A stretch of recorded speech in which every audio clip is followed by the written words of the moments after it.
శ్రీ మహాగణాధిపతయ నమ. ఐం మహాసరస్వత్యే నమ. శ్రీ లలితాంబికాదేవియే నమ. రాశి ఫలాల కార్యక్రమములో భాగంగా ఈ ఆగస్టు 1వ తేదీ నుండి నెలాఖరు వరకు కూడా అంటే మాస ఫలితాలు 12 రాసుల వాళ్లకు ఎలా ఉండబోతున్నాయి ఏమిటి, ప్రతి మాసము చెప్పుకుంటున్నట్టు విధంగానే ఈ మాసము కూడా చెప్పుకోవడం జరుగుతుంది, ఈ నెల కూడా. అయితే ఎవరెవరికి ఏ విధముగా ఉపయోగాలు ఉండబోతున్నాయి ఏమిటి అనేటువంటి దాని గురించి ఇప్పుడు మనము 12 రాసుల వాళ్లకు ఎలా ఉండబోతుంది అనేది తెలియజేస్తాను. వాటి యొక్క పరిహారాలు కూడా చెబుతాను నేను. ఆ చెప్పినవి చెప్పినట్టుగా చేసుకోండి, తప్పకుండా మీకు మేలు జరిగి తీరుతుంది అనేటువంటిది పంచముఖ ఆంజనేయ స్వామి ఉపాసకుడిగా నేను తెలియజేస్తూ ఉన్నాను. ఎక్కువగా డబ్బులు పెట్టుకొని చేసుకోవాల్సిన అవసరం లేదు. ఎంతో తీవ్రమైనటువంటి దోషాలు జాతకములో ఉంటేనే మనము ఆ పరిష్కారాలు ఏమిటనే చూడాలి. లేకపోతే దైనందిన జీవితంలో రెగ్యులర్గా జరిగేటువంటివి ఏ విధముగా అయితే మనం చేసుకుంటామో అవి కొన్ని పాటిస్తే, ఏ మాసములో ఎటువంటివి పాటిస్తే మేలు అనేటువంటిది మనకు ఉన్నది ప్రామాణికముగా. ఉదాహరణకు మామూలుగా మనము ఈ నవంబర్లో కార్తీక మాసం అంతా కూడా దీపాలు ఏ విధముగా పెట్టుకుంటే మేలు జరుగుతుంది. ఇంట్లో ఆడవాళ్ళు కావచ్చు, మగవాళ్ళు కావచ్చు, ఎవరైనా సరే వాళ్ళ దోషాలు పోవాలి అనేటువంటి దానిలలో చేసుకునేటువంటి భాగాల్లో దీని అర్థము. అయితే ఇప్పుడు ఈ శ్రావణ మాసము ఆగస్టు నెల అంతా కూడా శ్రావణ మాసము ఉన్నది.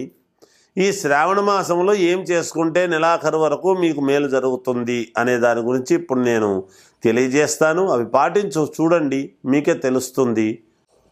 మొదటగా మేషరాశి వారికి ఈ ఆగస్టు నెల అంతా కూడా ఎలా ఉంది అంటే మంచి ఫలితాలుగానే గోచరిస్తూ ఉన్నాయి, అనుకూలవంతముగా ఉన్నది. కాబట్టి మీకు మేలు జరుగుతుంది అనే తెలియజేస్తూ ఉన్నాను. అయితే యథావిధిగా రావాల్సినటువంటి డబ్బు మీ చేతికి అందడము, అంటే అన్ని విషయాల్లోనూ కాదు, 1-2 చోట్ల ఏదైనా చిన్నపాటి ఇబ్బందులు ఉండినా వాటిని దాటుకొని ముందుకు వెళ్ళేటువంటి ప్రయత్నాలు తప్పకుండా చేస్తారు. మీరు చేసేటువంటి పనుల్లో ఇంకా మీ జీవితము ముందుకు నడవాలి అనేటువంటి భావనతో కొత్త వాళ్లతో పరిచయాలు ఏర్పరచుకొని అడుగు ముందుకు వేయాలి అనేటువంటి తపనతో ఆలోచనలు చేస్తారు. దానికి సంబంధించినటువంటి విధి విధానాలు రూపకల్పన చేసుకోవటము కూడా జరుగుతుంది గాక. అయితే గతములో చేసినటువంటి పని ఏదైనా ఒక చిన్న ఇబ్బంది అనేటువంటిది కూడా కలిగే పరిస్థితి ఉన్నది. అయితే దాని గురించి ఎక్కువగా ఆందోళన చెందాల్సినటువంటి అవసరము ఎంతమాత్రమూ లేదు. దాన్ని జాగ్రత్తగా ముందుకు తీసుకొని వెళ్ళేటువంటి పరిస్థితులు కూడా గోచరిస్తూ ఉన్నాయి. అంతేకాకుండా వ్యాపారాలు చేసుకునేటువంటి వాళ్లకు యథావిధిగా వ్యాపారాలు నడుస్తాయి, నష్టాలు ఏమీ వస్తాయి అని అనుకోవడానికి లేదు, కానీ మందకొడిగా సాగుతాయి. కొంచెం నెమ్మదిగా అనుకూలవంతముగానే మీరు పూర్తి చేసుకోవటం అనేది జరుగుతుంది. వ్యాపారస్తులు, ఆ వ్యాపారస్తులలో చిన్న వ్యాపారస్తులు కావచ్చు, పెద్ద వ్యాపారస్తులు కావచ్చు, ఎటువంటి వ్యాపారమైనా బిజినెస్సే కదా, ఏ బిజినెస్ అయినా ఒకటే, అంతే. దానికి సంబంధించినటువంటి నిర్ణయాలు తీసుకుని ముందుకు వెళతారు. ఇంకా కొత్త వ్యాపారాలు చెయ్యాలి అనేటువంటి ఆలోచనలు కూడా కొంతమందికి ఉండవచ్చును. దానికి కొంత ఏలినాటి శని ప్రభావం అనేటువంటిది ఉండేదాని వలన చిన్నపాటి అడ్డంకులు వస్తూ ఉంటాయి. అవి తొలగించుకోవాలి అనంటే నవగ్రహ ఆరాధన అనేటువంటిది సహజమే, చేసుకోమని చెప్తాం. పరిహారాలు లాస్ట్లో చెప్తాను. అయితే నవగ్రహాలనైతే ఆరాధించాలి అనేటువంటిది ఒక రకంగా మంచిది. ఎక్కువగా శారీరకమైనటువంటి శ్రమ అనేటువంటిది చాలా ఉంటుంది మీకు, కానీ శ్రమకు తగినటువంటి ఫలితము నాకు రాలేదే అనేటువంటి భావనలో ఉంటారు. గతములో కొంత చిన్న తప్పిదము చేసుకున్న దానికి కాస్త వడ్డీతో సహా మూల్యము చెల్లించుకోవాల్సినటువంటి అవసరము ఏర్పడవచ్చును అనేది కూడా తెలుస్తూ ఉన్నది. భూపరమైనటువంటివి, కోర్టు పరమైనటువంటివి, ఏదైనా చిన్న సమస్య అనేటువంటిది మీ మెడకు చుట్టుకునేటువంటి పరిస్థితులు గోచరిస్తూ ఉన్నాయి. జాగ్రత్తగా అడుగులు వేస్తే దాన్ని తప్పించుకునేటువంటి అవకాశము కూడా లేకపోలేదు. ఏదైనా మీ మిత్రుల ద్వారా, మీ శ్రేయోభిలాషుల ద్వారా మీకు రెగ్యులర్గా ఎవరైతే అడుగుతారో ఏదైనా మీకు అనుమానం వచ్చినప్పుడు వాళ్ళను అడిగి పూర్తి వివరాలు చూసుకొని ముందు అడుగు వేయండి, మేలు జరుగుతుంది. విద్యార్థులకు యోగదాయకముగా ఉన్నది. ఇంకా రాజకీయాలలో ఉండేటువంటి వాళ్లకు చిన్న చిన్న ఇబ్బందులు అనేటువంటివి ఎదుర్కోవాల్సినటువంటి పరిస్థితులు గోచరిస్తూ ఉన్నాయి. ఏదైనా మీ వ్యక్తిగతమైనటువంటి జాతకాన్ని అయితే మీకు అనుకూలమైనటువంటి వాళ్ళ దగ్గర చూపించుకోండి, జాగ్రత్త పడండి. ఇంకా ఈ మాసమంతా కూడా మీకు మేలు జరగాలి అని అనుకుంటే ఎటువంటి పరిహారాలు చేస్తే మేలు అని కనుక అనుకుంటే మీరు చేయవలసినటువంటిదల్లా 1.25 కిలో కందిపప్పు అనేటువంటిది దానము చేయండి. అమ్మవారి గుళ్ళో ఉండేటువంటి పూజారికి ఇవ్వండి. అది కూడా ఎర్రటి వస్త్రముతో సహా చేయండి. తప్పకుండా మీకు మేలు జరుగుతుంది. జయోస్తు.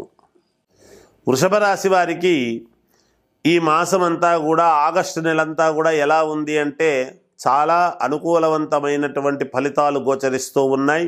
మీరు వేసే ప్రతి అడుగు ఉన్నతమైనటువంటిది గాను, ఆలోచనాత్మకమైనటువంటి దానిగాను వేస్తారు. అటువంటి ఆలోచనలతో ముందుకు వెళ్ళేటప్పుడు మీరు అనుకున్నవన్నీ జరగడానికి మేలు జరుగుతుంది అనే ముందుగానే ఆలోచనతోనే అడుగులు వేయడం జరుగుతుంది. అయితే ఎక్కడో ఎవరో బంధువుల రీత్యా కావచ్చు, లేదా అయిన వాళ్లతోనే కావచ్చు, చిన్నపాటి ఇబ్బందులు అనేటువంటివి కొంచెం ఎదురయ్యేటువంటి పరిస్థితులు గోచరిస్తూ ఉన్నాయి. కానీ అయినా కూడా ఒక అద్భుతమైనటువంటి వెలుగు వెలగటానికి ఒక అవకాశము ఉన్నది. ఎందుకు అంటే ఇక్కడ గ్రహస్థితులు చాలా అనుకూలముగా ఉండేటువంటి దాని వలన, అలాగే శని వక్రదృష్టిలో చూస్తూ ఉండేటువంటి దాని వల్లను కొంచెము శారీరకమైనటువంటి శ్రమ అధికముగా ఉంటుంది. అనుకూలవంతముగానే ఉండినా ఒక వ్యక్తి ద్వారా కొంత చిన్న ఇబ్బంది పడటం అనేటువంటిది కూడా ఉంటూ ఉన్నది. అది బంధువులు కావచ్చు, బయటి వాళ్ళు కావచ్చు, ఫలానా అని చెప్పలేం. ఏదైనా మీ నిర్ణయాలు, మీరు స్వనిర్ణయాలు మీరు కరెక్ట్గా ఆలోచనలతో ముందుకు వెళ్ళటం చేస్తారు కనుక విజయం సాధిస్తారు. కొత్త కొత్త ప్రయత్నాలు, కొత్తవేవో చెయ్యాలి అనేటువంటి ప్రయత్నాలు చేస్తారు. కొంతమంది కొత్త వాళ్ళు పరిచయం అయ్యేటువంటి పరిస్థితి ఉన్నది ఈ మాసములో. వాళ్ళ ద్వారా ముందుకు వెళ్ళాలి అనే అనుకుంటారు, ఆ ప్రయత్నముగా చేస్తారు. ఇంట్లో శుభకార్యాల గురించి ఆలోచనలు, మంచి మాటలు అవి జరగవచ్చును. అంతేకాకుండా శుభకార్యాలలో పాల్గొనటం జరుగుతుంది. అనుకోకుండా ప్రతిసారి కూడా కొంచెము ఎక్కువ శాతము మీరు ఆధ్యాత్మికం వైపు అడుగులు వేయటము, లేదా దేవాలయానికి సంబంధించినటువంటి కార్యక్రమాలలో పాల్గొనడం లాంటివి కానీ ఇలాంటివన్నీ కూడా ఎక్కువ చేసే ప్రయత్నాలు ఉన్నాయి. ఒక దాంట్లో ఈ మాసంలో కొంత నష్టము సంభవించేటువంటి అవకాశము ఉన్నది. ఏదైనా జాగ్రత్తగా ఆలోచనలు చేసి ముందడుగు వేయండి, మేలు జరుగుతుంది గాక. అందుకని ఆ నష్టానికి రావటానికి ఒక వ్యక్తి కారణం అనేటువంటిది ఉన్నది. గతములో చేసినటువంటి వాటి మీద కొంచెము దృష్టి పెట్టండి. అవి ఏవో కొంచెము చిన్నపాటి ఇబ్బంది కలిగేటువంటి పరిస్థితులు గోచరిస్తూ ఉన్నాయి. అయినా మేలు జరగడానికి ఎక్కువగా అవకాశాలు, ఒక మంచి ప్రతిభ ఈ మాసంలో ఒక గుర్తింపు అనేటువంటిది మీకు దక్కుతుంది గాక. ఇంకా మెరుగైనటువంటి ఫలితాలు సాధించుకోవాలి అని అనుకునేటువంటి వాళ్లకు ఈ మాసము మీరు చేయవలసినటువంటిది ఏమిటి అంటే, అమ్మవారికి 1 కిలో పసుపు కొమ్మలు, పసుపు పచ్చని గుడ్డ అనేటువంటిది అమ్మవారి గుళ్ళో ఇవ్వండి. తప్పకుండా మీకు విజయం లభించి తీరుతుంది. జయోస్తు.